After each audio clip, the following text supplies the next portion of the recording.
Did everybody get a chance to read the minutes? Any corrections, any changes? I saw a couple. So maybe I misspoke at our last meeting, but the minutes, the item for 72 Tonsett Road, it was brought to my attention prior to our last meeting that the Board of Selectmen was considering starting a task force, not this committee. So it appears as though you wrote it as that this committee was proposing a task force. Oh, no, I meant the other Okay, so just for clarification. And that wasn't 100%, but it was brought to my attention that it may be happening. So that's why I asked if one or two people from the committee would like to join that. So that would be the Board of Selectmen. I did send them a letter stating that we would be interested in occupying that, at least one member occupying that task force, and I haven't heard back, but I know that the chairperson and one other member got it, so for you to know, so. Thanks for the clarity. And then on the adjournment, it says Eric motioned, actually Derek motioned. We have no Eric out. We have an Eric here? We have a Derek. Thank you. Nothing else?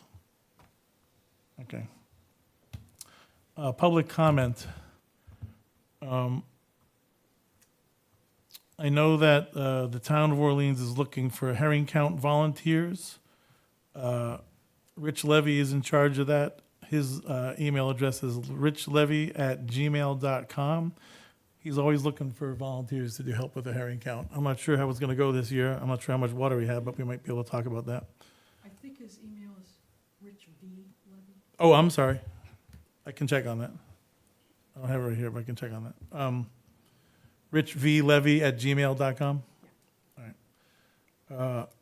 If you haven't done it, it's actually kind of fun. You get to look at the fish and the elvers. They're really kind of cool. See all sorts of wildlife, and you get to walk across someone's property. It's kind of fun. The town of Harwich is considering a limited basis herring harvest this year, first time since 2006. Information's out there as far as when the meeting is and who to contact about that if you're interested in going to the meeting.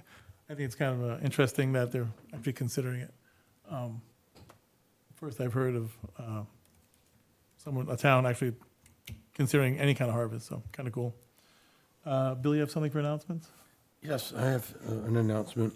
Today at the commission meeting, and that's the Division of Marine Fisheries in Westboro, we talked a lot about a lot of things. It was a very, very good meeting. You'll be hearing more about the results of that through DMF's offices coming up. But one thing I wanted to mention is that this Thursday in New Bedford at SMAS campus, there will be an award ceremony. The Belding Award, it's the highest award level you can receive from the Division of Marine Fisheries, and our own Henry Lynn from Eastham is going to be receiving it this year. Henry is a historical figure in our communities in Shellfish, and he'll be receiving that award at 10 o'clock in the morning at the SMAS offices on the campus of University of Massachusetts. So and anyone who feels that they'd like to honor this gentleman who's been a long-term productive employee of the Division of Marine Fisheries, please come on up. Hey, Dave. Hey, Dave.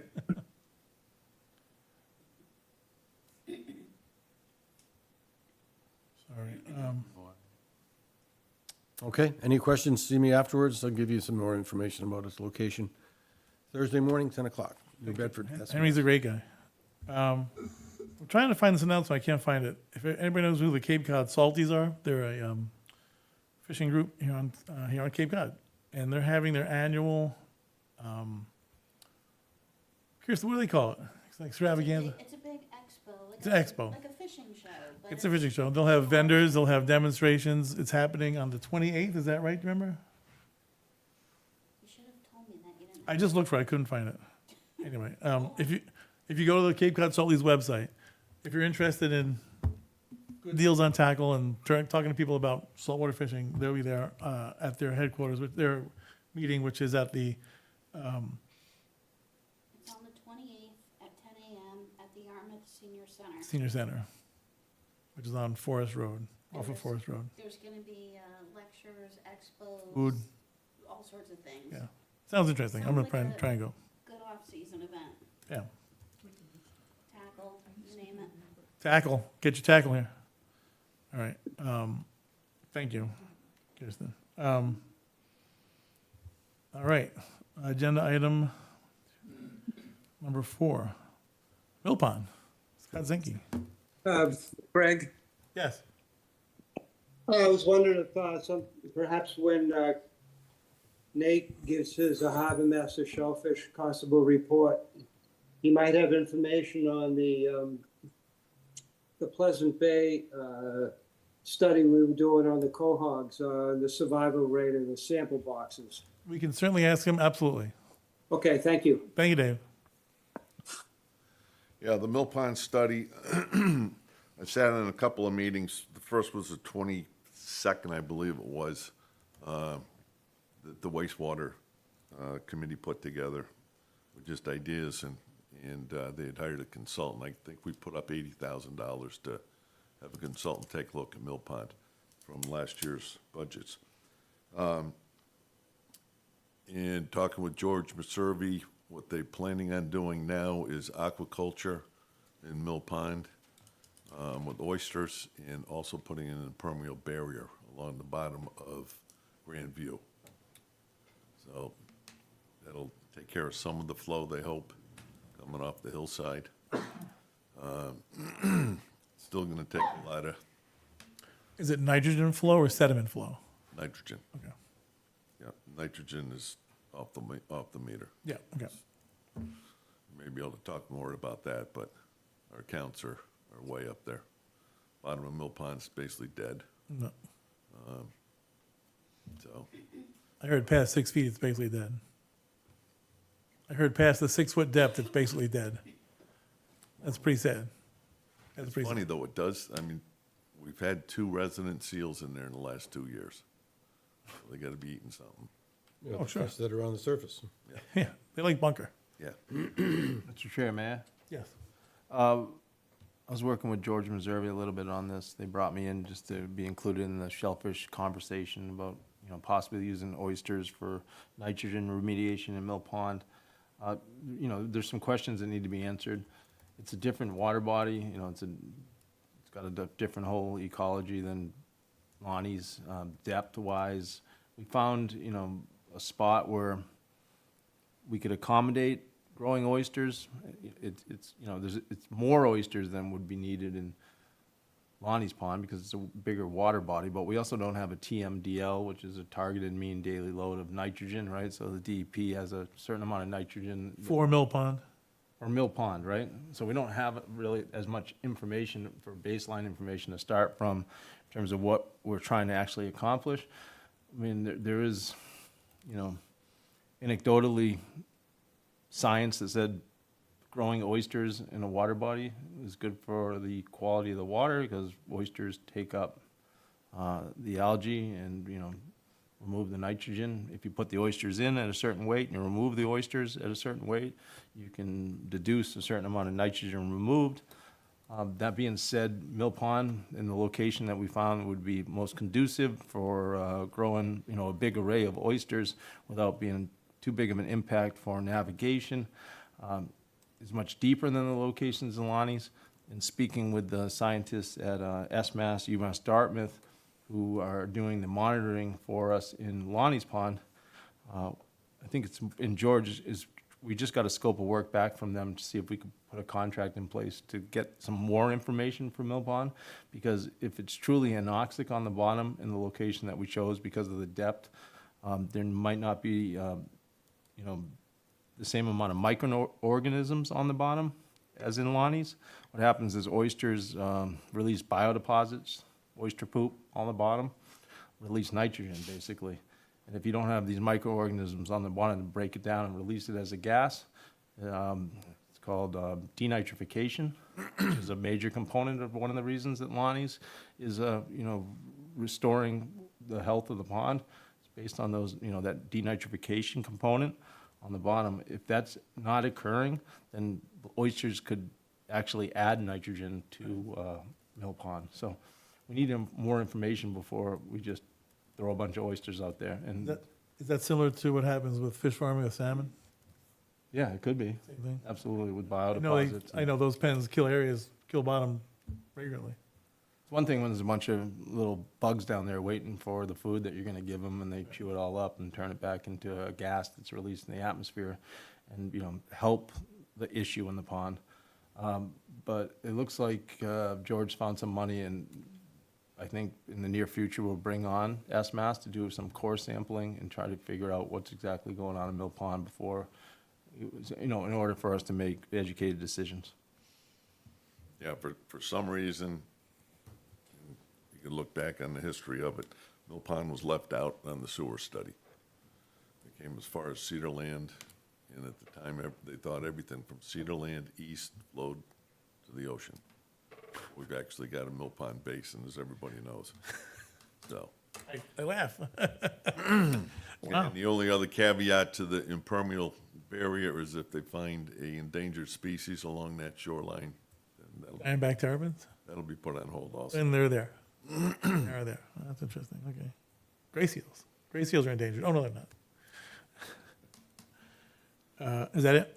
That is it. Anything to add, Bill? I know you've been in that conversation. The only thing I would add is it would help to stop the entrance of nitrogen into the system to begin with, which could be accomplished if the residents in the general region would stop using high levels of nitrogen on their lawns and in their soap detergents at home where they use phosphates. That would help. I mean, I understand it's a small percentage of the load of nitrogen that's going on the pond, but it would certainly show a good faith effort in terms of, going in the right direction and supporting the taxpayers and signing up for, more measures. Yeah, and even that side, I mean,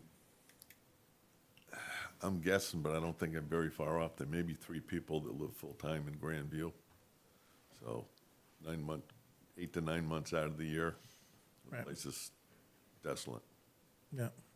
So we're gonna catch, will be questionable. Whatever happened with the fertilizer question here in town? Any headway on that? Nothing. Not hear anything on Basically nothing. that? Unbelievable. Great. There'll be more fertilizer put on this year than last year, and more than the year before. And thank you, Scott, for mentioning that, a residents' population in Grandview, but the lawns are fertilized at least 6 to 7 months Yeah. out of the year, so it more than makes May and up for October, not right? having people pee in their toilets. Sad state of affairs. Thank you, Scott. ADU, accessory dwelling units. Scott? Yes, ADUs, I brought that up at the Mill Pond study, and basically what are we trying to accomplish? We can't keep our waterways clean, but we're gonna add more density to already over-nitrated waterways and ponds. And I used my house as an example. I've got a 3-bedroom house with a 4-bedroom septic. I could literally put a 900 square foot ADU on my property, tap it into my existing septic, which is a Title V. Estimates takes 10% of the nitrogen out, that's it, and double the density on my piece of property. According to George Masurek in planning, Orleans has 1.2 people per dwelling in Orleans. So basically, whatever we're adding to is just sheer density on property that we're already having problems with. But it sounds, he's making it sound as though it's minimalistic as far as the amount of people per household. That's what it comes out to on a year-round basis, and then we shoot to 20,000 during the summer. Yeah. But we've got the problem right now with 1.2 people.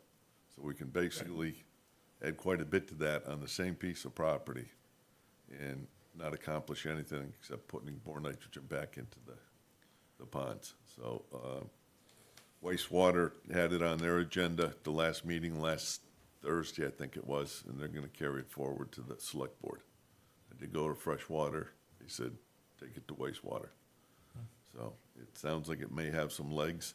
If you're on the sewer system, have a ball. Sure. But I think most of our properties that are gonna be able to afford and have the room to put an ADU in are both east and south. and that's where we have our problems. Is there any known number of people who'd be interested in actually having an ADU? Is the town put a survey, you know? No, and George, I think between the health department, planning, building department's gonna follow whatever the build is, but if George is holding to, I guess there's a ruling now that 1 bedroom per 10,000 square feet of property. So until there's a change in that, that's what he's going by. Okay. Does that mean an acre could have a 4-bedroom altogether between that second place and? And are they And similar? if you have, for instance, if you had a 3-bedroom house with a 3-bedroom septic and you wanted to put an ADU in, you've got to take one of those bedrooms and make it an open space. Either make it a bigger 1-bedroom or take down a wall and make it part of a den or living room or something. It can't be a livable bedroom, so to speak. It's pretty popular. I know in the last 4 months I've painted 2. Oh. Good. You know if the regulations are similar to what Eastham, I don't know if they actually proposed or actually passed, but Eastham's all about ADUs, and I was just kind of wondering, do you know, I believe it has to be, like you said, either subtracted from the number of bedrooms or, yeah, subtracted the number of bedrooms. We put a totally new septic system. Oh, okay. Or, and then the person has to be year-round. You know, if that's the Right. requirement too? Yep, Okay. you can rent, they're looking for rental for year-round. Yeah, okay. And this came about as a statewide housing thing. So they say it may work great in the Berkshires or Plymouth, but once you get out on the island in the sand pit, Yeah. where we've got problems, it doesn't make sense to add to our density. I'm very much on both sides of the, topic. I don't really know where to stand. I need a place. So anyway, all right. Thank you, Scott. Appreciate it. Any questions for Scott? Anybody? All right. Thank you. We've had ongoing discussion regarding Powah and its entrance and the possibility of getting a dredge or the need for dredging it. And we've all pretty much agreed that there is a need to dredge it. And we've been going back and forth, and we've asked Ted Keon to come and discuss what his feelings are. Ted, can you please come to the podium? Or if you want to sit down, that's fine too. Well, And let us know who you are and what we you got a do. cursor here. Okay. Let us know who you are and what you do. Yeah, hi. Ted Keon, for those that don't know me, until last April, coming up with my first year of retirement with the town of Chatham as the Coastal Resources Director. Probably one of my more substantial roles was overseeing the dredging and sand nourishment program throughout the town, which Chatham has a fairly substantial program in that effect. So Nate's well aware of what we've been doing, and he asked if I could sort of come and talk to you folks. I'm here more not to, give a presentation as much as listen to some of the issues that you're concerned about. I'm aware of Powah Pond. I've been in it a couple times in my boat. I usually just use the river. But it definitely is shoaling. I think that's a given. The good news, technically, is that there at least apparently, I've not seen them personally, are old dredge permits that presumably would allow you to dredge it sometime in the future. If you're not familiar with some of the, substantial regulations that would oversee something like this, one of the most important ones is the fact that Pleasant Bay is an ACEC, Area of Critical Environmental Concern. The If entire you are- bay? Pardon? The entire bay is? The entire bay. And into the upland areas and certain dimensions and so forth. If you are one, Pleasant Bay is, Powah therefore is, you cannot do dredging if it is, quote, called improvement dredging. If you've never dredged it before in an ACEC, you're not allowed to dredge it in the future. So the fact that there is, from what I understand, a permit from the late 50s to dredge this, whether it was dredged or not, I don't know. I believe it was.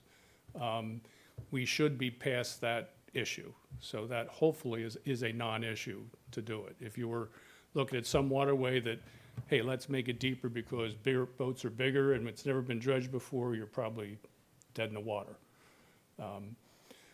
So why is Pawa shoaling? I don't know. I've looked at some of the aerial photographs, such as what's on the, board, Google Earth. You can go back in time and sort of do the history. The shoreline adjacent to it on the upper side, if you will, whichever direction that is. Yeah, biking the Emacoy Point, yeah. Right.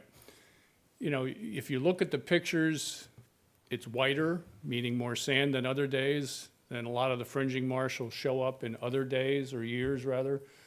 So it's definitely got to change, but, compared to what I was dealing with in some areas in Chatham, when you look at the dark shoreline, it's not like it's moving back 10s and 20s and 50 feet, over those years. It's very minor in the erosion rate along the upland, although yes, it absolutely is still eroding. So my sense is that, again, upper shoreline is where the sand is coming from. Is it coming from the bank? Presumably. There are a number of private revetment projects that presumably are required to have nourishment in part of their permitting. So that's adding some sand to the system as well. But it doesn't take much. This is a very small little channel. So it doesn't take a lot of sand to fill that channel in. So what hurdles you're going to deal with? Well, you haven't done it in a long time. So it's a small project, presumably, and I believe from where'd that cursor, there it is. We're really only talking about the entrance area, however far out that may be, the rock that's out here, wherever it is on that photo. Probably this zone is all that you really need to do. And that's a good thing because once you get into this inner system, the material is probably going to change drastically from sand to, muck. And muck dredging is no fun and very, very difficult to deal with. It's hard to get rid of, correct? Pardon? It's hard to get rid of. Very hard to get Yeah. rid of. It's hard to dredge, hard Right. to dewater, and Yeah. then hard to where you put it. Right. I would assume, without any knowledge of the, coring or sediment samples, that this sand that's in the entrance is probably beach nourishment compatible. So theoretically, you could put it along the shoreline, in the nearby area as far as compatibility. The difficult part is how you get it from here to say, just pick a spot there. To pump it, for instance, Chatham has used the county dredge many, many, many times. You can't just put the dredge here and pump it here on this skinny little beach, particularly when there's a lot of fringing marsh, which isn't really showing up in this picture, because you'll bury it, and permitting-wise, you'll never get that approved in all likelihood. So you have to figure out how to get this sand out. Perhaps you have to dewater it somewhere so that you get rid of the water and have the sand left over, and then you can move that sand somewhere else. Then you have the transportation costs, et cetera. So if you were to, just for instance, put it up on the parking lot, build a little containment area, dry it out, then you could truck it and put it anywhere you want. But you can't put it right there very easily that way. So again, dredging has a lot of components to it that make it complicated. What kind of equipment, the permitting obviously, which I can get into, and then the type of material, where you're going to put the material, et cetera. So it's a small project. You're probably only talking about on the order of 500 yard or 500 feet or 700 feet of channel. I believe the old permit was maybe only about a 30-foot wide channel, so it's a very skinny channel. And you're only talking about 4-foot depth at mean low water. So volume-wise, not a lot of material. Right. It's still going to be costly because to get a dredge here, whatever that dredge is, depending on how you're going to dredge it and where you're going to put it, all that adds to the cost. So a little project can all of a sudden start to look fairly expensive when you compare it to a larger project, easy to get to, easy to put the material somewhere, and et cetera, et cetera. It's still a dredge project, but they're all complicated. Absolutely. Yeah. So, again, I really am looking for you guys to sort of, ask some questions about what's involved, what issues you think you're gonna run into, and have at it. At our agenda meeting, excuse me, Bill, you had mentioned, I think even Nate agreed, that some sand could be spread thinly across the The marsh system. marsh system, yeah. I didn't want to jump right into that. I'm just curious, because I No, mean, no, absolutely. I think, and That's- wasn't the reason for the new invasive crab that eats, Well, Marsh again, crab. that's sort of a side topic. okay, What he's referring to is called thin layer disposal. You take usually a compatible material, can be sand, it can be some of the muckier stuff too, and you put it on top of the marsh. There's two reasons you do it. Well, there's main reason is you need to get rid of it. From the marsh perspective, particularly in the climate that we're now dealing with, sea levels are rising.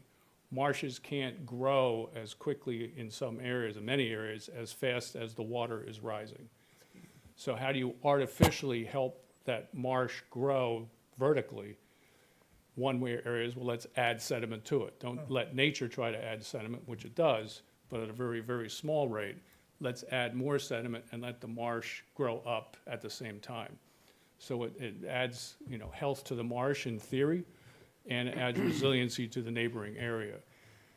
It has been done fairly extensively down in the Gulf area, Mississippi, Louisiana area, where I used to work before I moved to the Cape. The Philadelphia District of Corps of Engineers has done this in New Jersey with some substantial success. But up in New England, Massachusetts in particular, it's a new thing. And appropriately, because you're basically pumping it onto a marsh, it hasn't been done. And they are anxious to consider it, but it's not like it's a standard, oh, you just do this and you can do it. This, if you wanted to do it, it would probably be a rather substantial, maybe a good thing, effort to study it, figure out how to do it, et cetera, et cetera. It would be a complicated thing. multi-year, Pardon? multi-year. Yeah. Yeah.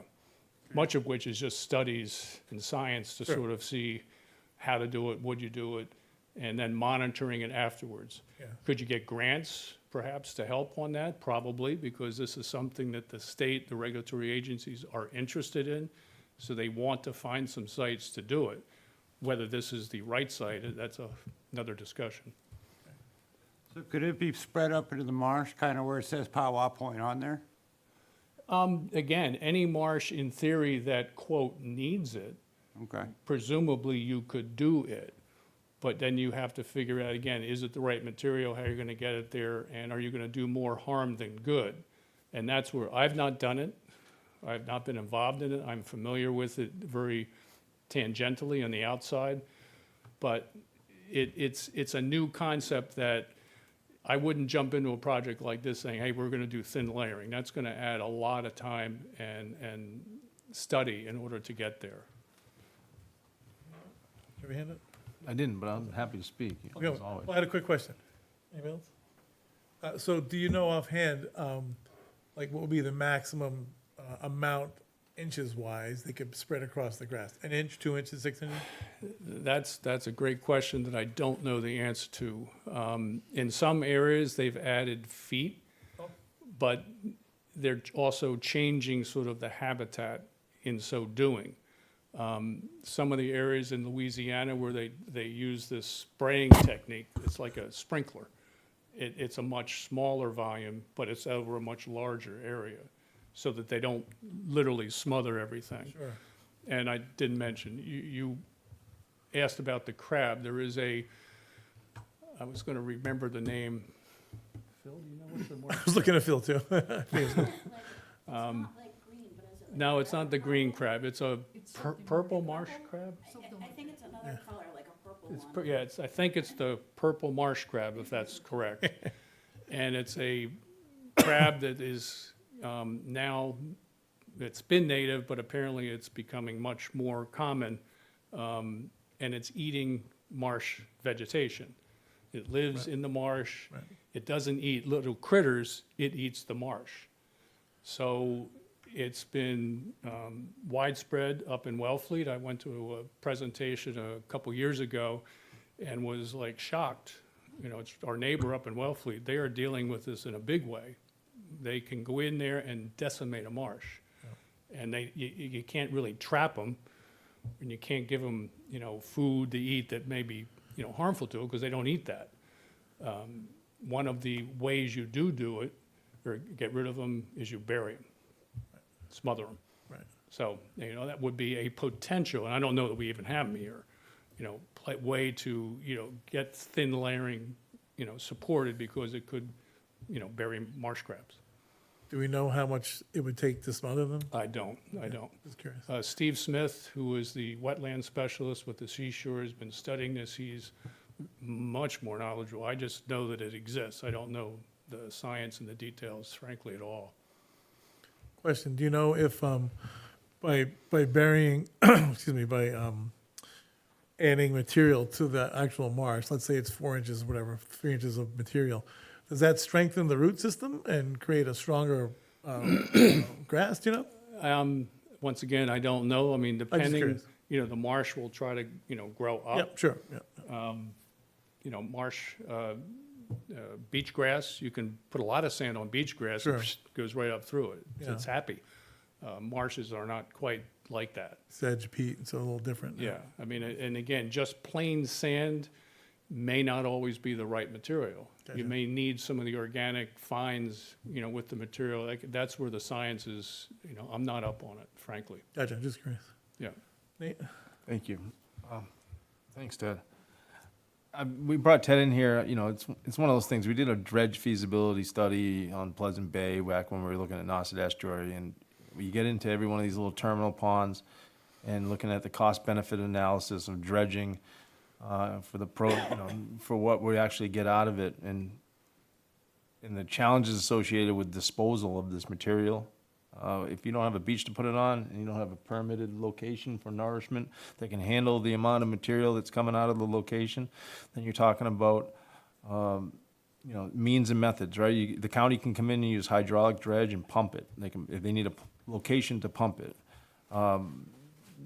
If you're not using hydraulic dredge, you're coming in with essentially an excavator on a barge, and you're loading up containers and dewatering it on site, like a location like the landing. Can the landing handle that kind of load? Can it handle heavy equipment and dewatering of, say, you know, 1,000 yards of material?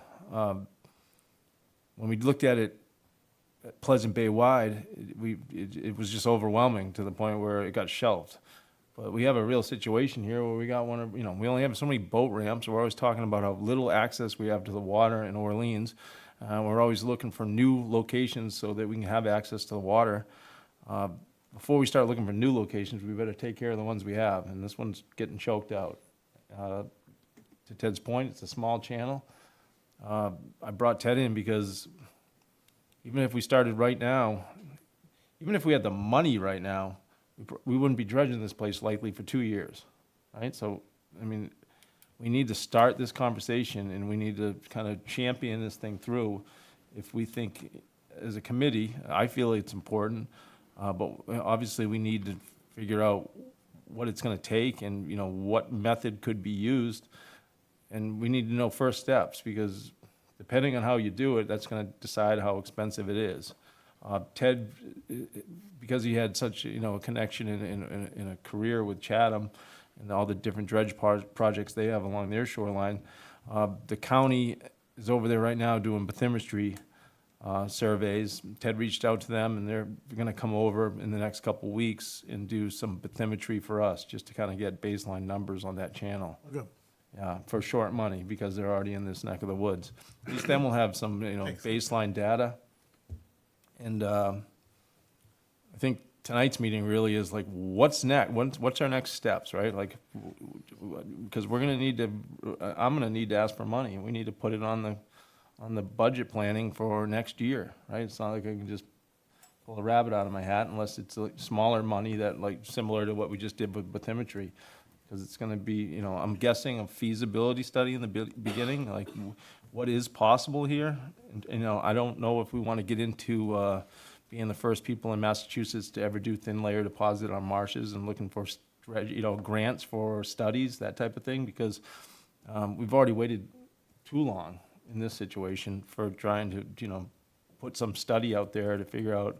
And I would have concerns even in a location like this, dumping sand out on that front marsh, if it's right in the mouth of that creek, if that's where we're putting all the, Just end up back in the creek. could, Yeah, that- right? You could learn the That's hard a way. very good point. You Yeah. don't want to put it where it's going to just Right. come back and, And if where it was. if the beach line to the north is the sediment source, we maybe want to reconsider putting all the material back onto that beach where it's just going to feed back into the creek. So we need to do a little bit of studying. I don't know if we need to do sediment transport analysis. I mean, do you get into that stuff, Ted, or what do you? I mean, you could, I don't know that you need to get into that level. I think at a, I don't want to say macro scale, but you could get a sense of where material is moving. Yeah. I don't know that you need to get into volumes. Again, we're talking, as you indicated, we may be trying to get rid of 1,000 yards. Doesn't matter if we're getting 10 yards a day or 22 yards a day. I mean, it's coming from some source. So, you know, unless you're going to do a groin field along the shoreline, which you're not, it's just going to keep coming. So, since it probably, from what I'm gathering from talking to you folks, this has been changing over the last few years more so than the previous whatever years, you're probably going to have a need to do this in the future, whether it's once every 5 years, 10 years, 3 years, I don't know that answer. But getting a permit in place now will give you that capability to keep on going down the road. You want to have a maintenance program, Maintenance pro- you know, yeah. for this channel. You know, you're right, it's a small channel. This is not a big fishing fleet channel, but it's important.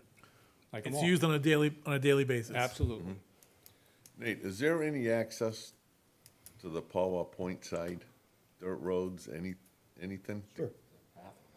Yeah, Namaquoit. Could you walk an excavator down there? Oh, Down the shoreline, you can bring an excavator? I don't know that. Okay. Yeah, I think Is so. there any roadway to get to that sand, period? It is possible, maybe. Roadways up on the top, Yeah, comes in, dirt road, private. This is a trail. There's a whole trail system and network of trails in through here. Yeah. There's a berm right along here. It's probably 4 feet high. On the other side of it, it's low. It even floods at flood water. On this side, it's the beach. And these are what's little available, the marsh that you were talking about, Right. the grasses. Right. Here and What's here. left. And there's more of it up and through here. Billy, the berm you refer, is that a man-made thing? No, I don't think it is. It looks like a natural berm to me. Okay. as if, It would be enough to We did- hold back a modest flow, so that it could de-water. So theoretically, if there were a reason why, you could put sand behind it and have it contained Exactly, and- reasonably. And I think that it's because it's behind the berm, it's not gonna mingle in here. Right, I think you will isolate it, and you'll create what you were just describing for this marsh, yeah. a cover-over area, which could Well, possibly just be an show my enhancement. ignorance, I apologize for this. Is that marsh or is that upland? That's upland, where the arrow is now, yeah. That is upland. This is. No, that's No, marsh. that's marsh. That's marsh. That's marsh, I That's know. not marsh. This is I don't know if it's a combination of the two things. It's dry land that floods when you have a high tide. Yeah, yeah. Okay, well, that's, if you were able to Interesting. walk an excavator down there, and make what's called a long and long, you Yeah, gotta, you're not gonna get an excavator in there for our property, and I mean, I've walked that shoreline all the time. You'd have to have serious, maybe from the boathouse around the corner, way around Viking. No, you can take an excavator on a float. That's the way you'd come you, well, the easiest way was if you could walk an excavator that 12 feet of width, walk an excavator. Yeah, we don't down, have it on those trails. Anything. the, Well, those are And walking, sit on that. those are walking trails that are 4 feet wide. Yeah. I've seen The excavators point on is- floats dredging yeah. harbors all Yeah. the time. I mean, I've seen it a dozen times. Yeah, Sorry, Ted. the point's well taken. If you could get an excavator, preferably, and not preferably, you probably need what's referred to as a long reach with a longer stick. Sure. You could probably You could clean that make whole thing short up. order of this channel from the shoreline if you had a place to stage it. Sure. And just at, first blush, it's gonna be difficult to stage it here. As Nate said, an excavator, a small one, on a barge, that's pretty straightforward. But then you gotta put the material into something else, and that's gotta go somewhere else, so it gets complicated. Is the permit the first step, like making sure that, First step, I think, and Ted's been gracious enough just to, kind of help. We have a local guy that understands, the nuances of permitting. I'm gonna see if we can get creative and try to figure out how to put Ted on retainer a little bit, rather than bringing out some, engineer outside of town that, because he's kind of intimate with the area and, he could chase down permits for us, work with an engineer that we're gonna need an engineer regardless. So first steps, I think, would be hiring an engineer, right, Ted? You don't wanna jump right into permits, because the permit questions are gonna be substantial about, what's the material, where are you gonna put it, how are you gonna do it, a lot of details that you first need to really sit back and go, how are we gonna do it? How much do we need? Where's it gonna go? That's gonna be one of the primary questions of any permitting, where are you gonna put it? So if you don't have those questions, understood up front, you're kind of dead. The town is So- already in possession of some information on this, because when we had the regular dredge committee, and three of us from that committee are sitting here at this table, this was partially analyzed as Okay. the Pleasant Bay component of the Nauset dredging. I provided that Right. report to. So you've seen that. Yeah. And Woods Hole Group is the group that helped us out with that, and they did a good job for what we asked them to do. And I think we could probably go back, and since part of it already exists, we could piggyback on that, update it with the data we've got here. And I only saw what Nate showed me, which is just sort of the summary of the various areas. I only looked frankly at the Pawa. It gave an estimate of volume, it used the whole length, went well inside, and it estimated volume 2,300, Yeah, over around 2,000 two, yeah. yards, which I think is high for what you're looking for. But I didn't see anything relative to the how would you do it in that. It was really, if you wanted to do it, this is what you're looking at as far as, length. It was also, Volume, also a so few years, it was also a few years ago, so things have changed for sure. Yeah, but again, the volume is somewhat secondary here. It's how would you do it? Sure. And where would you put it? That's the biggest questions, I think, up front. I think one of the first questions is condition of the bottom, and that's being approached already by the core samples, which is pretty huge. Yeah. I mean, if it's unacceptable to put in certain places, you need to know that right away, I would imagine. So- That would be a key component. Yeah, okay. How much is there is important, but what is it Right. is really important. Right. I mean, East Egg, there's all sorts of ideas. East Egg could take it, right? Sure. And they can get a machine down on the beach there, if they are looking for material. So there's avenues. They're already doing, there's nourishment permits along those banks along East Egg. So, I think that's where it would go. you just bring the county in and you pump it up, you just add pipe. And then, it's within range of that kind of thing, but you need a machine on the beach to push it around. But all of these are just questions that somebody needs to chase down and figure out, so that you don't go looking for permits, like Ted said, until you've solved all the problems for them, you show them the path. So, quick question. So, if we had an excavator on a barge, and we had a barge with a dewatering container, is that a possibility? Say, like a filter cloth on the bottom of it. How long? Let's say you got a container that holds, I don't know, 30, like a 40. 40-yard container. Any idea how long that would take to dewater? I don't know. I'm just No. Without knowing the It, material. again, really depends on the material. Sure. If it's, Nauset beach sand, Sure. No time at all. hours. Gotcha. Okay. If it's mayonnaise, I'm thinking logistically. Weeks. If you had two excavators, two barges, one machine digging, loading, dewatering, then the loading barge could take it to the prescribed beach to get rid of it. I think you can actually do it with 2 machines on the beach. I don't really know, or one on the Well, barge, one on the beach. I mean, you gotta be able to guessing. get it to the beach, you've Sure. got the issues, how shallow is it? Because that's gonna, again, you're working in the ACEC, that Sure. puts a much higher level of oversight regulatory wise. So then you're gonna have to move it on the beach, you gotta You need high spread it. tides, yep, sure, I get it, yep. And then I didn't mention this, in our pre-meet, I kind of briefed you folks. The Chapter 91 regulatory program requires, if you're going to publicly fund a dredge project, that sand's supposed to be used for public purposes. Right. Put it on a public beach and it's compatible, that's a great thing. If you don't have a public place to put it, you're allowed, because Chatham has done it many times, put it on private beaches. 2 things then have to happen. That private entity could pay for it so that there's no public funding going into it, and they get the sand as long as it's an appropriate and then permit, et cetera, et cetera. If they don't pay for it, then that private entity has to grant what's referred to as a strolling easement. The public has to gain something if you're going to use public funds. So that private property has to allow the public to stroll between the high water and low water mark. Some people don't have an issue with that. Some people have a huge issue with that, Any, for obvious reasons. So, I mean, there's also, the Army Corps is coming down hard on, if the material is compatible, they want to see beneficial reuse, right? Right. We need sand.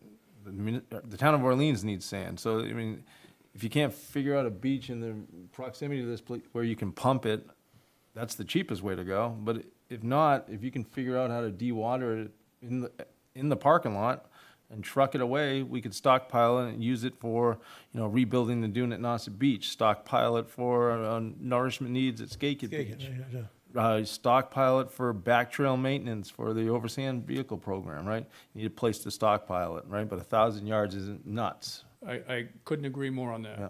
yep.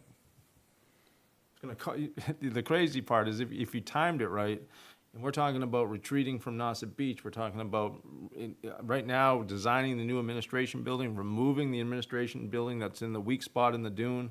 I have a permit to rebuild the dune in that spot. If you timed it right, if I don't time it right, I'm gonna go buy sand from somebody out of some sand pit, right? So I'm like, if you can make these things all line up, which is the hard part, we wouldn't want to be giving away sand and then buying it the next year from somebody else. Agreed. Chairman, Yes, do you want us to have the formal motion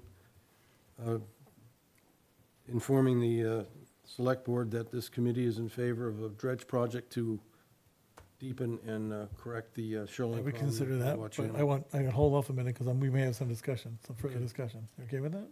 Just thought if we had Yeah, sure. discuss the motion. Any more questions out of the committee? Jim, you must have a question or two.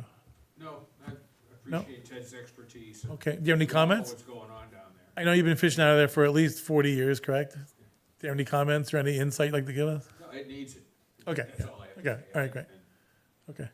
Dave Slack, you fished out of there for what, 30 years? Any comments? Yes, and it's been getting shallower and shallower, and more difficult to deal with. Can you hear me? Yes. Okay, yeah, yep. So that would be a pet project of mine, to see a study commence to see if there is a way that we can do it without blowing the bank up, Okay. monetarily. Because it does seem like it would be, even though it's not a big volume, we've got a big puzzle here as to where we can put the stuff and how we're gonna get it there. Down south in Florida, they would take it out the inlet, but they're not as tidal as we are. I mean, that would add a whole bunch of money to the cost too. So I'm naive on it. I just know that they get this stuff down Florida all the time. Yep. But they've got people devoted to it, and it's not that simple for us. So I hope we can get something going. Okay, thank you, Dave. Appreciate it. Thank you. Thanks, Jim. Yeah. Maybe So you need to be on a mic. part of the dredge could be used for, experimental purposes, to cover a small amount of the marsh, so we can learn about, how does this work? Is it a viable solution? Not like dump it all and then hope for the best, Right. maybe set some aside, experiment for that, perhaps.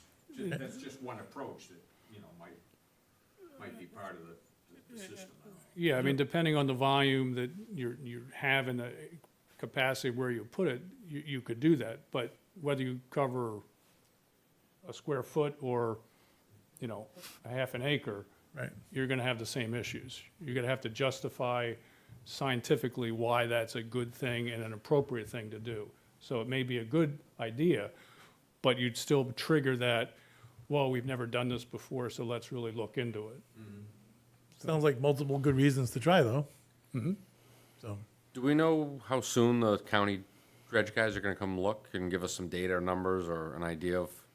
Next week? Oh, okay, so before our next meeting, then for sure we'll have. While they're there, let's just get information and take advantage of information. We're certainly probably gonna have to do future bathymetry prior to the project, and then, post-survey, that type of stuff. But I think it'll help us with the justifications and as we, if we're gonna put out we're gonna ask for a proposal from an engineer with a scope of work, and one of the first things they're gonna want is bathymetry, right? So we're gonna be able to show them a number and save on our end, because the county would happen to be over there. So we'll be able to give them baseline numbers and get a scope of work with a quote. And that's probably next steps, right, Ted? And then we come back and talk to the committee and say, listen, this is what they're looking at for the cost of doing a feasibility study for dredging this place, coming up with different permitting options, and then disposal options. Like, literally, the first step doesn't even get your permit in your hand necessarily, right? But they come back and tell us a certain amount of money, this is what it's gonna take to get us to, point B, and then we go to this, then we start carrying that torch and securing funding for that, and that'll get the ball rolling.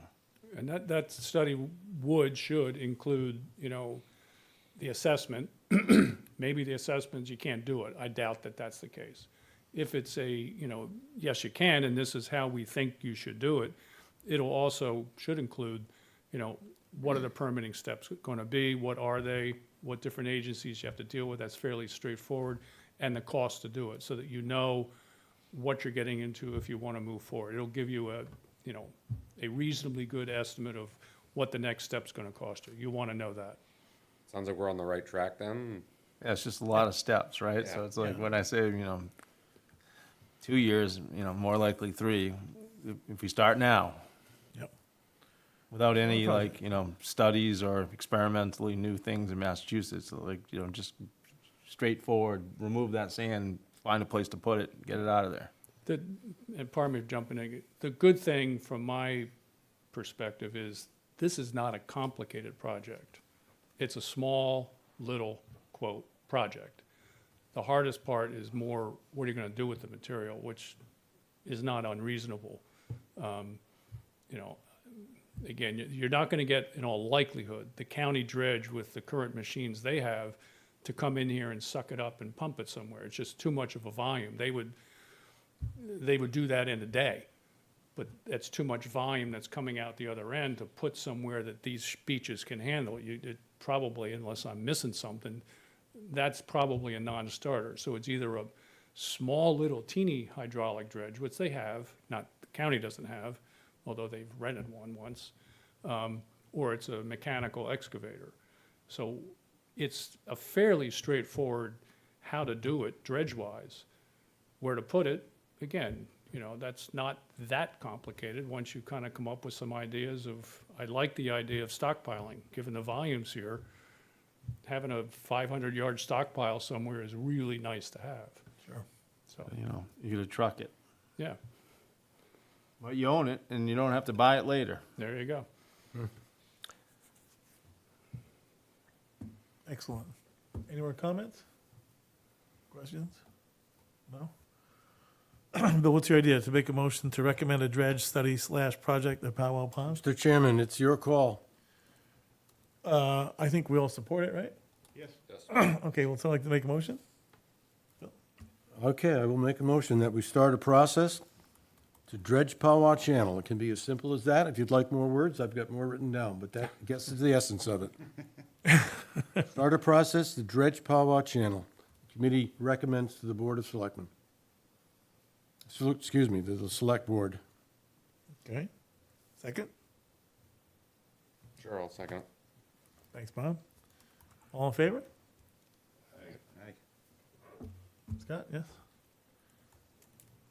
Any opposed? Excellent. Thank you. Great. Sounds good. Thanks, Ted. Yeah, That thank you was very much. extremely My pleasure. Quick informative. question, the spelling of your last name, Keon, Keon? Okay, thank you. Yep. All right. Thank you very much for your presentation. Really appreciate it. I'll see what I can do to keep Ted on the team. He said he's enjoying retirement when we talked the other day. Yeah, well. Thanks, Ted. Sure. Thank you, Jim. Thank you, Dave. Next item on the agenda, Nate, you're up. Natural Resources Harbor Master Report. Hi, Rock Harbor. They poured the offloading dock, and it looks great. Looks great. Yep. So progress making over there. Still, utility companies, that the pesky pole, they call it, the telephone pole that's been in the way the entire time. They're able to jump over across the street.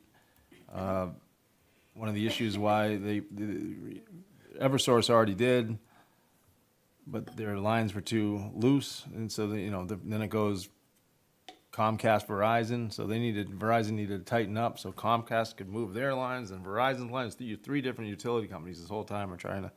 But that pole should be pulled out of there by April 3rd. That's the kind of the deadline we gave them. Sidewalk will be going in, tying in the public observation area. Just picked out the brick pattern the other day. I mean, it's really starting to look like something tangible down there. And, there's also just frustrating punch list stuff that I may have to stay on, the construction team about to make sure that I don't end up with any rotten eggs down there. Surprises.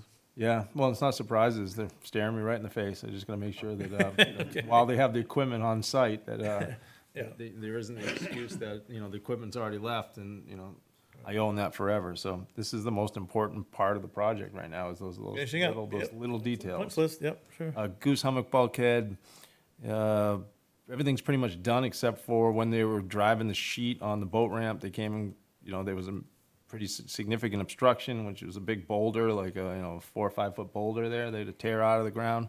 And in order to do that, they had to tear a hole through into the boat ramp. So there's a repair on the boat ramp that needs to happen. To do that, we need to throw a cofferdam in there. But then, the project manager from Robert Hour is telling me, makes all the sense in the world. If you're going to have us go in there and do, one modular piece of concrete to repair this one spot, while you're here and you got a permit, for short money, I have money in the budget, replace the whole boat ramp, which is basically, it was a concrete boat ramp that said asphalt poured over the top and it's all cracking. I'm looking into it, but I'd also like to come in once with a project, significantly under budget and have money left over. So, I'm juggling that and trying to figure that out. Rated. Huh? Yeah. Rated. Well, you have to figure, there's a lot of things that go into it. We replaced the bulkhead on the Goose Hummock boat rental side, but the wooden bulkhead on the other side, it probably has 20 more years left in it. And I don't want to put a 50, 60 year, lifespan boat ramp in if I got to replace that bulkhead in 20, right? So trying to figure that out. But I think we're looking into it, but that's basically where we're at right now. If I have them on site and I can do it for short money, I'm going to consider it. Is there still a pretty severe drop at the end of the concrete? Yeah, the problem is I'm never going to turn it into a nice boat ramp because of the pitch and the depth of water. So it's, I can throw everything you want in the world at it, but you're still going to put half your truck in the water when at the wrong tide. Is it possible when they're doing the patch, put the cofferdam up, could they decrease that drop? Is there anything, can they add an extension to the ramp? No. No, you don't have the depth, and I don't have the permits to do that, but I asked that question right away. I mean, there's limited options in terms of making that a deep water ramp, just based on the depth there and significant amount of dredging. I was thinking more of a shallow water ramp for clamming. Oh, You launch your boat there on a dropping tide, you go over that drop, you're like, well, you could add on, but yeah, but you're not gonna get your boat off your trailer, unless you're fishing with a little tin skiff or something. yeah, that's what I'm talking Yeah. about. Small boat, Yeah. family boat, no. Curious. Dave wanted to talk about the Pleasant Bay quahog mortality study. All that data came in. I remember we pulled everything in September, I think, or it was in the fall after the summer. We went the entire winter and then through summer. I came in with all the data from that mortality stuff. Dave, you should be able to pull that on the minutes. Right now, we're doing it just so we have, contrasting data. We're doing it in Nauset Estuary right now with the same amount of trays to see if it's comparative or if we just anecdotally think that Nauset Estuary has lower mortality. So we have that Pleasant Bay mortality. We reviewed it. We counted the animals. I brought pictures in of every silo and what we found in those silos and what the growth rates were. We're going to do the same for Nauset Estuary. I'm a little concerned that based on the winter we had that, but that's just studies and that's part of the science, what happened to these quahogs with all that ice. But if my guys haven't checked on them this week, we'll check on them soon and see if they weren't just completely wiped out or not. And then we'll go Thank from you. there. Yeah, and what might the next steps be? Continue to branch out. I mean, I went and I sat in on the meeting with Josh Reitzma and talking about doing it regionally, and everybody's dealing with this same kind of struggle, cost benefit analysis of propagation efforts, staff cost versus buying direct from hatcheries, growing it to a certain size, cost of staff netting, juveniles versus growing it in a hatchery to a size where you can do direct plant, and then, kind of studying mortality versus both. Everybody wants to know the same thing, but I don't know if there's ever going to be a standard for our region. Just Kent's Point versus Lonnie's Pond was so significantly different. So it's so site specific. We're going to continue what we're doing. We're just going to keep taking, we're not going to rely necessarily anecdotally from here on out. I think we're going to keep taking quahog seed and putting it in different spots until we find, and just keep learning. But In Pleasant Bay?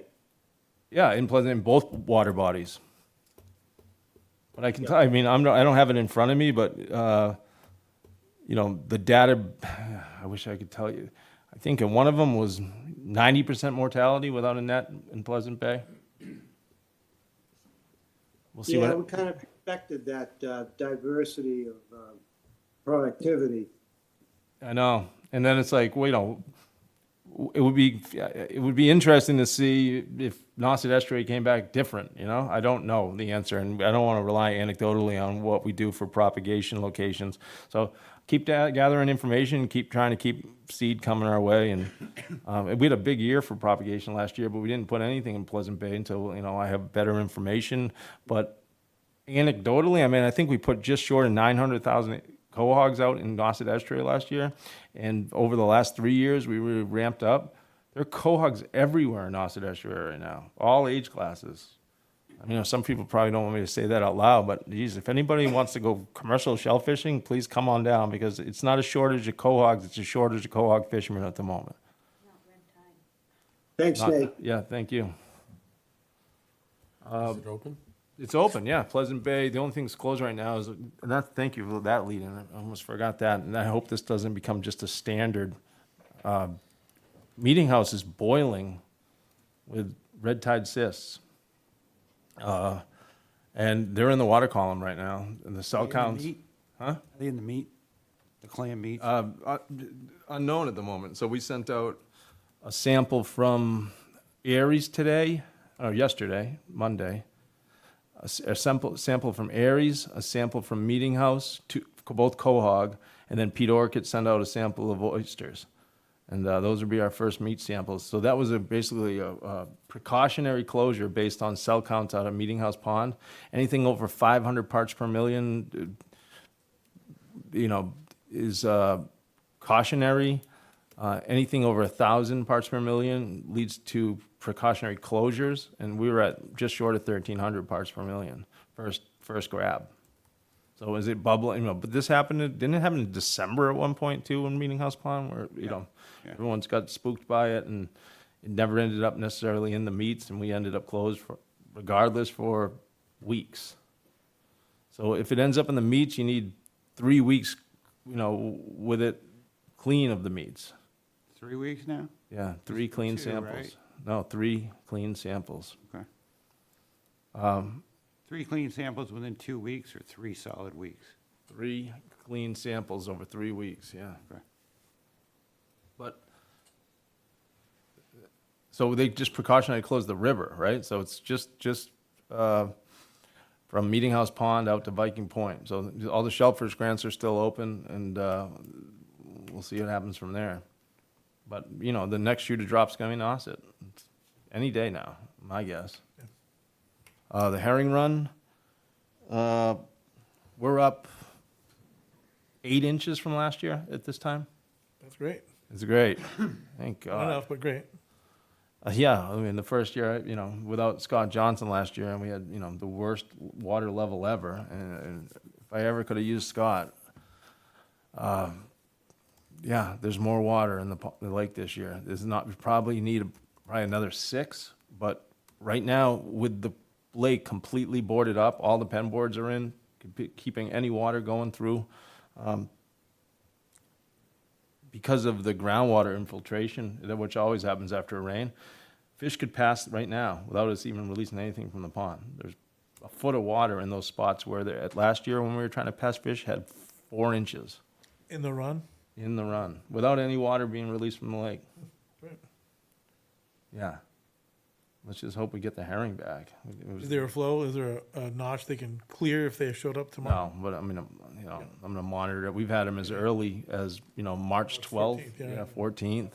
Last year, they were April 15th, so, we'll keep an eye on it. But Gardy went down twice now after the storm, and chainsaws and, everything else, and the run's clear and ready to roll. And as far as, herring run cleanup volunteers, I don't necessarily need them if people, want to rally, and, the one downfall of that is the leaves are really the only thing that are really in the run that's left, and it doesn't impede the herring migration. And a lot of times when you muck out all the leaves, you're just pulling out elver eels all over the banks. Exactly, yeah. You know, so, They rely on the leaves, yeah. yeah, So is there no scheduled herring run cleanup? there isn't one at the moment, but I'm going into marine freshwater quality next Monday, and I'm sure we're gonna be talking about that. Okay. So Pleasant Bay. So historically, there hasn't really been all that many cases of red tide in Pleasant Bay. Is that because it was just never checked, and all of a sudden it's showing up because we're checking it more frequently? Do we know that answer? I think it could be. I mean, Woods Hole Oceanographics doing a study in Meeting House Pond for the last 3 years on red tide. Yeah, but 20 have years all ago, the 20 years fancy- ago there were no studies. No, but now they have, the most breaking edge instruments they make for, studying this stuff in the depths of that pond at all times. So there's always been red tide in Pleasant Bay. It's just, red tide's only an issue when you get to the level, density where it turns into a harmful bloom that, gets in the meats of shellfish. Yeah, but if no one's there checking for that density, then how do you know if it's even there? If it's, I think it's a valid point. I'm just curious. 'Cause I mean, like, If you look at the,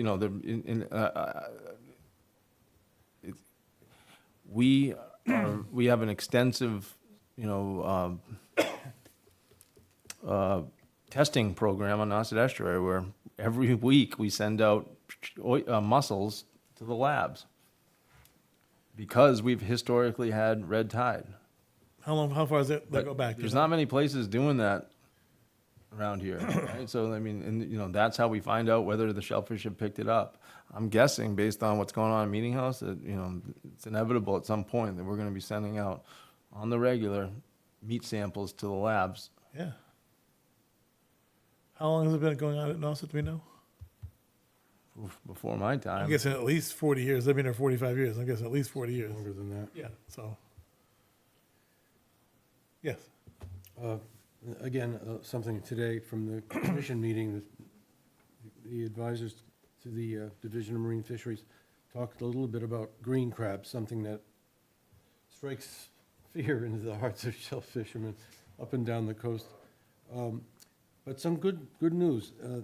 Out on Martha's Vineyard, Shelley Edmondson is the director of the Shellfish Propagation Program out there and president of their association, has been using green crabs mixed with horseshoe crab to make a formula that is useful in catching conch instead of the whole or portions of a horseshoe crab, which is controversial at best.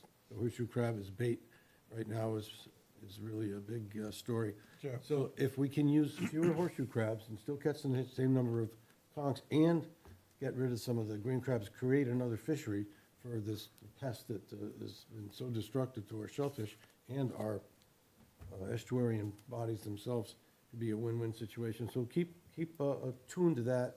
There may be fisheries for like yourself who could throw in a dozen or so traps and catch 1,000 pounds of green crabs pretty regularly. I've seen it happen in Barnstable Harbor. Right. Boats full of green crab. Boats full of green crab 3 times a week. It's a study that hasn't been completely analyzed yet, but the fishermen have embraced it and they're willing to give it a shot over on the island, and that's a major part of our fishery itself. I know that there's a definitely a food industry for green crab. I'm not sure where it's located, where they're going to, but Maine, yeah. Where?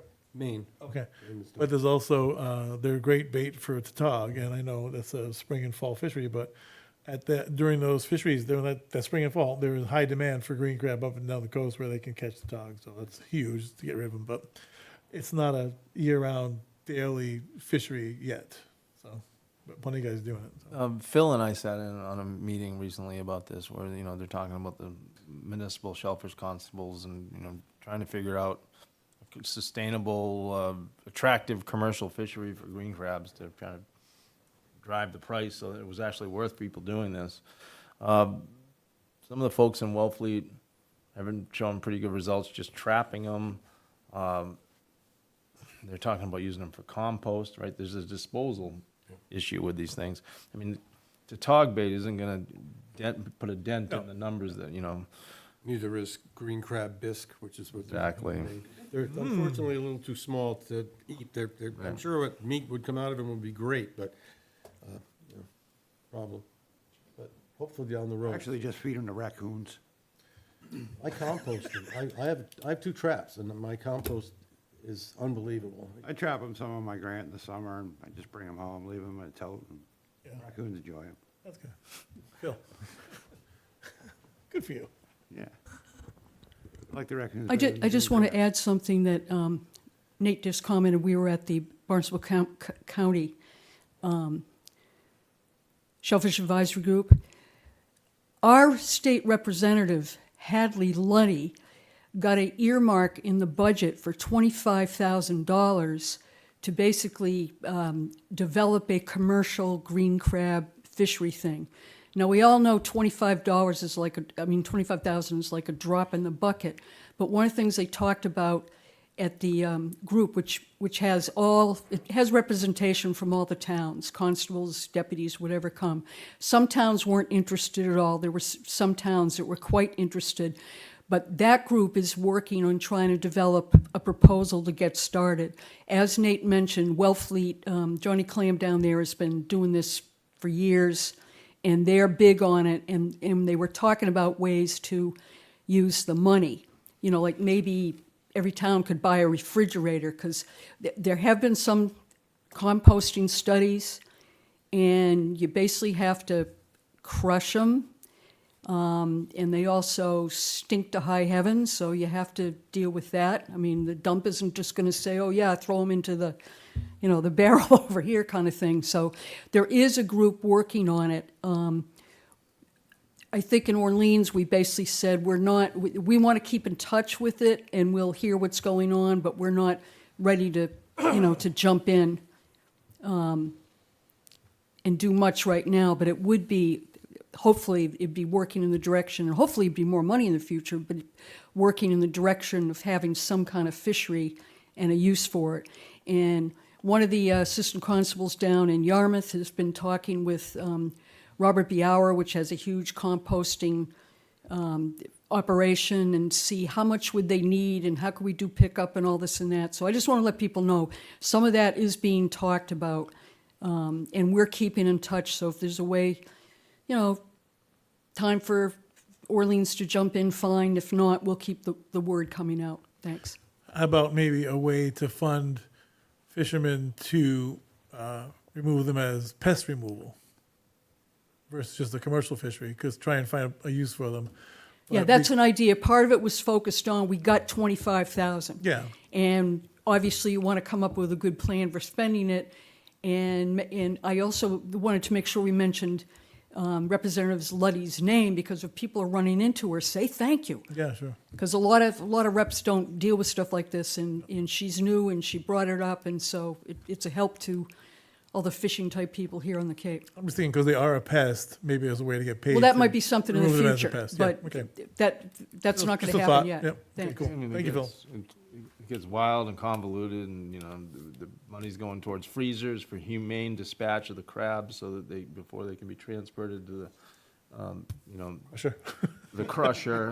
You need it, so like in order, but there's a real thought that, if there was some just amazing combos that could be made from these, there could be a facility that would pay fishermen to bring the green crab to them. So it's a little pilot project. That'd be cool. It's kind of cool, people are thinking about it. Like the Coast of Maine compost, which is phenomenal. Coast of Cape Cod. Exactly. I watched the guy in Barnstable Harbor one afternoon come in with a 14-foot tin boat, 14-foot Starcraft. He had, I'm going to guess, without lying, I'm going to guess he had at least 7 brute 30-gallon trash barrels, 5-gallon buckets, you name it. He had as many containers he can fit in that leaky 14-foot boat, full to the top of green crabs, full to the top. And he must have had 600 pounds, if not more. I mean, that's just a guess. And he goes 3 times a week. I come out here every single week, 3 times a week, and that's what I do for the spring, summer, fall. Like, no shit. A lot of green crabs. And that's just one guy. And there's 3 guys. There was at least 3 guys at the time doing that in Barnstable. I'll tell you, one benefit of the winter we had is that you walk the shorelines of Pleasant Bay. It's unfortunate, the blue crab as well, unless you're not a fan of blue crab. But the green crab's gotten wiped out all over the shores. Those cold temperatures nuked them. The ones that got nuked. Yeah, I guess you're right, Bill, but there's a lot of them. There's a lot of them out Yeah. there. Ain't gonna hurt the population. Anything else? That was a few, Nate. All set, Nate? Yeah, unless people got questions on anything else, I'm always. Any questions for Nate? No? All right, thank you very much.